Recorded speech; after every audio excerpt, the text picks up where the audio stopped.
വിവാഹശേഷം കടന്നുകളഞ്ഞ ഭർത്താവിനെ അന്വേഷിച്ച് ബ്രിട്ടീഷ് യുവതി വീണ്ടും ചാവക്കാടെത്തി. ഭർതൃഗൃഹത്തിൽ താമസിക്കാൻ കോടതി ഉത്തരവുമായെത്തിയ യുവതിയെ വീട്ടിൽ കയറ്റില്ലെന്ന് യുവാവിന്റെ ബന്ധുക്കൾ പറഞ്ഞു. നാട്ടിലെത്തി മറ്റൊരു വിവാഹം കഴിച്ച ഭർത്താവ് നൌഷാദ് ഹുസൈനെതിരെ നിയമ നടപടികളുമായി മുന്നോട്ടു പോകാനുള്ള തീരുമാനത്തിലാണ് സ്കോട്ട്ലൻഡ് യുവതി. സ്കോട്ട്ലൻഡിൽ പെട്രോളിയം കമ്പനിയിലെ ജോലിക്കാരനായ ചാവക്കാട് അകലാട് സ്വദേശി നൌഷാദ് ഹുസൈൻ 2011 സ്കോട്ട്ലൻഡ് യുവതി മറിയം ഖാലിഖുമായി പരിചയം സ്ഥാപിക്കുന്നത്.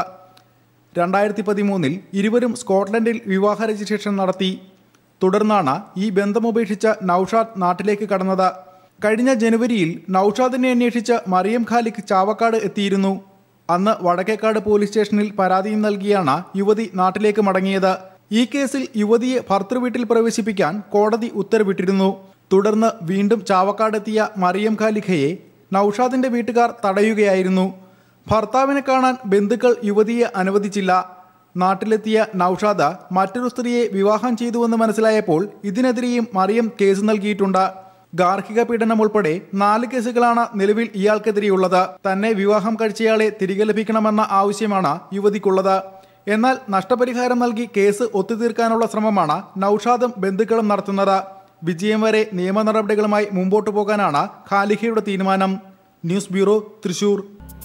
ഇറാഖ് ജയിലിൽ എത്ര മലയാളികളുണ്ടെന്ന് ചോദിച്ചാൽ നോർക്ക കൈമലർത്തും. പ്രവാസി ക്ഷേമത്തിനായി സംസ്ഥാന സർക്കാരിനു കീഴിൽ പ്രവർത്തിക്കുന്ന നോർക്കയുടെ കൈവശം ഗൾഫ് രാജ്യങ്ങളിൽ ജയിലുകളിലുള്ള മലയാളികളുടെ വിവരം പോലുമില്ല.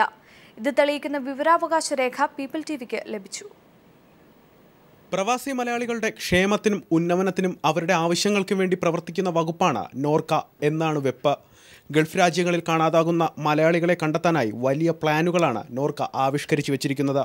എന്നാൽ ഇറാഖ് ജയിലുകളിൽ എത്ര കേരളീയർ ഉണ്ടെന്ന് നോർക്കയോട് ചോദിക്കരുത്.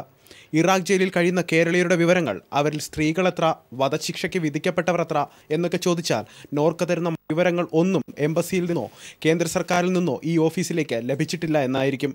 ഇറാഖ് ജയിലിൽ കിടന്നിട്ടുള്ള ആരെയെങ്കിലും നോർക്ക നാട്ടിലെത്തിച്ചിട്ടുണ്ടോ എന്ന് വിവരാവകാശം വഴി ചോദിച്ചപ്പോൾ അത്തരത്തിലുള്ള വിവരങ്ങളൊന്നും ലഭ്യമല്ല എന്നാണ് നോർക്ക നൽകുന്ന മറുപടി.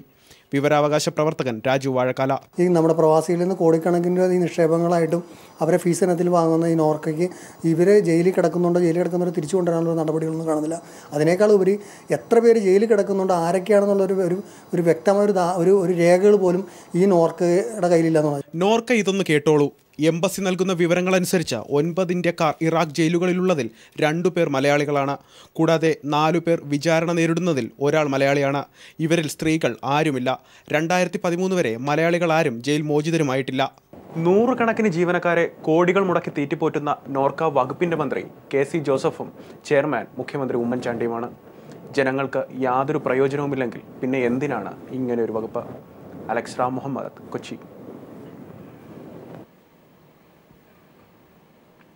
കണ്ണൂർ സ്വദേശികളായ ദമ്പതികൾ ഇസ്ലാമിക് സ്റ്റേറ്റിൽ ചേർന്നെന്ന് രഹസ്യാന്വേഷണ വിഭാഗത്തിന്റെ സ്ഥിരീകരണം.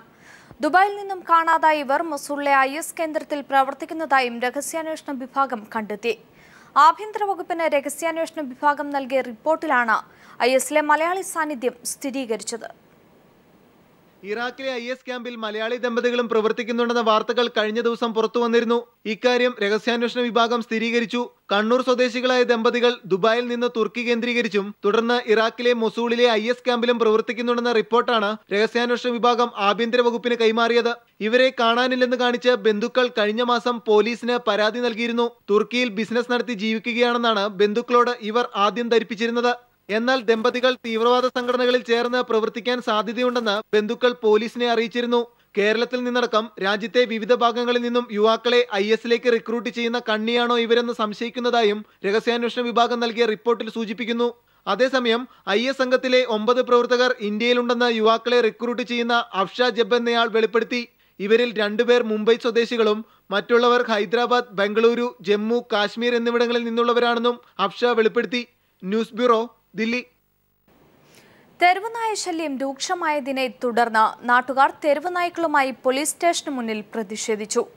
വളർത്തുമൃഗങ്ങളെ അടക്കം തെരുവുനായ്ക്കൾ കടിച്ചു തിന്നാൻ തുടങ്ങിയതിനെ തുടർന്നാണ് തെരുവുനായ്ക്കളുമായി നാട്ടുകാർ എറണാകുളം പള്ളുരുത്തി പോലീസ് സ്റ്റേഷനിൽ പ്രതിഷേധിച്ചത്. കൊച്ചൌസേബ് ചിറ്റിലപ്പള്ളി, ജോസ് മാവേലി തുടങ്ങിയവരുടെ നേതൃത്വത്തിലാണ് നാട്ടുകാർ പ്രതിഷേധവുമായി പോലീസ് സ്റ്റേഷന് മുന്നിലെത്തിയത്. ഇടക്കൊച്ചി പള്ളുരുത്തി മേഖലയിൽ തെരുവുനായ്ക്കൾ കഴിഞ്ഞ ദിവസം 30ഓളം ആടുകളെ കൊന്നിരുന്നു. ഇതിൽ ഈ മേഖലയിൽ വ്യാപക പ്രതിഷേധമാണ് ഉയർന്നു വന്നത്. ഇന്നലെ വൈകുന്നേരത്തോടെ നാട്ടുകാർ നിരവധി തെരുവുനായ്ക്കളെ പിടികൂടുകയും പോലീസിലും കോർപ്പറേഷനിലും അറിയിക്കുകയും ചെയ്തിരുന്നു. എന്നാൽ ISL മത്സരം നടക്കുന്നതിനാൽ പോലീസുകാരെല്ലാം അതിന്റെ ഡ്യൂട്ടിയിലാണെന്നും ഇന്ന് വരാൻ സാധിക്കില്ലെന്നുമാണ് പോലീസ് സ്റ്റേഷനിൽ നിന്നും ഇവർക്ക് ലഭിച്ച മറുപടി. തുടർന്ന് ഇന്ന് രാവിലെ വീണ്ടും പോലീസ് സ്റ്റേഷനുമായി ബന്ധപ്പെട്ടപ്പോൾ അവിടെ ക്രമസമാധാന പ്രശ്നമൊന്നുമില്ലല്ലോ, അതിനാൽ വരാൻ സാധിക്കില്ലെന്ന് വീണ്ടും പറഞ്ഞു. ഇതിൽ ക്ഷുഭിതരായ നാട്ടുകാർ തെരുവുനായ്ക്കളുമായി പോലീസ് സ്റ്റേഷന് മുന്നിൽ പ്രതിഷേധവുമായി എത്തുകയായിരുന്നു. ജനമൈത്രി പോലീസ് സ്റ്റേഷനാണ്. അപ്പോൾ ജനങ്ങൾക്ക് മൈത്രി കിട്ടുന്ന വിചാരിക്കുന്നു. അതിനല്ല ആനിമൽ വെൽഫെയർ ബോർഡ് എന്ന് പറഞ്ഞാൽ അത് ആടും അതിനകത്ത് പെടില്ലേ? എത്ര ആട് ചത്തു? 30 എണ്ണം പോയി. നിരവധി പിഞ്ചുപാലങ്ങൾ ഇപ്പോഴും പട്ടിണികാടിക്കൊണ്ടിരിക്കുകയാണ്. അതുപോലെ തന്നെ ആട് നോക്കുന്ന അവരുടെ കുടുംബങ്ങൾ നിരവധി പേർക്ക് ശല്യം വന്നുകൊണ്ടിരിക്കുകയാണ്. പ്രതിഷേധത്തിന് ശേഷം നായ്ക്കളെ പോലീസ് സ്റ്റേഷന് മുന്നിലെ ആൽമരത്തിൽ കെട്ടിയിട്ട് പ്രതിഷേധക്കാർ പോവുകയും ചെയ്തു. കൊച്ചൗസേപ്പ് ചിറ്റിലപ്പള്ളി, ജോസ് മാവേലി തുടങ്ങിയവരുടെ പേരിൽ പോലീസ് കേസെടുത്തു. News bureau, Kochi. സ്വത്ത് വിവരം വെളിപ്പെടുത്താതെ IAS IPS ഉദ്യോഗസ്ഥർ നിയമങ്ങൾ കാറ്റിൽ പറത്തുന്നു.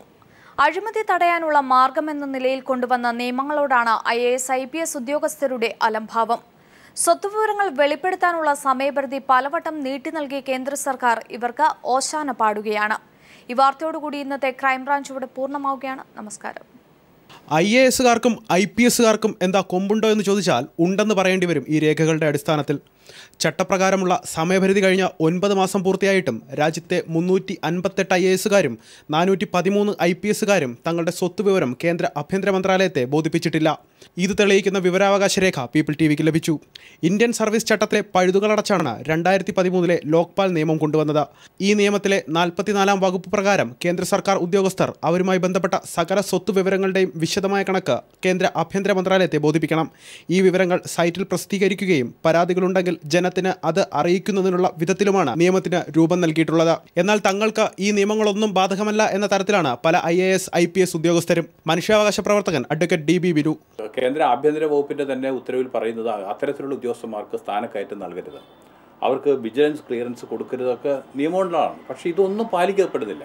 ലോക്പാൽ നിയമം ഇതുവരെയും അതിലെ സുപ്രധാനമായ വ്യവസ്ഥ നടപ്പിലാക്കാൻ സർക്കാരിന് കഴിഞ്ഞിട്ടില്ല. അഴിമതിക്കാരായ ഉദ്യോഗസ്ഥന്മാരാണ് ഈ പൊളിറ്റിക്കൽ ബ്യൂറോക്രസിയുമായിട്ടുള്ള അവിശുദ്ധ കൂട്ടുകെട്ടുണ്ടാകുന്നത്. അവർക്ക് വേണ്ടിയിട്ട് സർക്കാർ നിന്നു കൊടുക്കുകയാണ് ചെയ്യുന്നത്. അപ്പോൾ ചുരുക്കത്തിൽ ഇത് കൃത്യമായി പാലിക്കുന്ന ഉദ്യോഗസ്ഥന്മാരോട് ചെയ്യുന്നൊരു അവഹേളനം കൂടിയാണത്. കേരള കേഡറിൽ 149 IASകാരിൽ 2 പേരും 413 IPSകാരിൽ 24 പേരുമാണ് സ്വത്ത് വിവരം വെളിപ്പെടുത്താത്തത്. ഉത്തർപ്രദേശിൽ 1189 IASകാരിൽ 413 പേർ സ്വത്ത് വിവരം നൽകിയിട്ടില്ലെന്ന് വിവരാവകാശ രേഖയിൽ പറയുന്നു. അഴിമതിക്കും കള്ളപ്പണത്തിനുമെതിരെ കുരിശുയുദ്ധം പ്രഖ്യാപിച്ച് അധികാരത്തിൽ വന്ന മോദി സർക്കാർ സായിപ്പിനെ കണ്ടപ്പോൾ കവാത്ത് മറക്കുന്ന രീതിയിൽ നിന്ന് മാറി ഇത്തരം ഉദ്യോഗസ്ഥർക്കെതിരെ കർശനമായ നടപടി സ്വീകരിക്കാനുള്ള രാഷ്ട്രീയ ഇച്ഛാശക്തിയാണ് കാണിക്കേണ്ടത്. അലക്സ് റാം മുഹമ്മദ്, കൊച്ചി.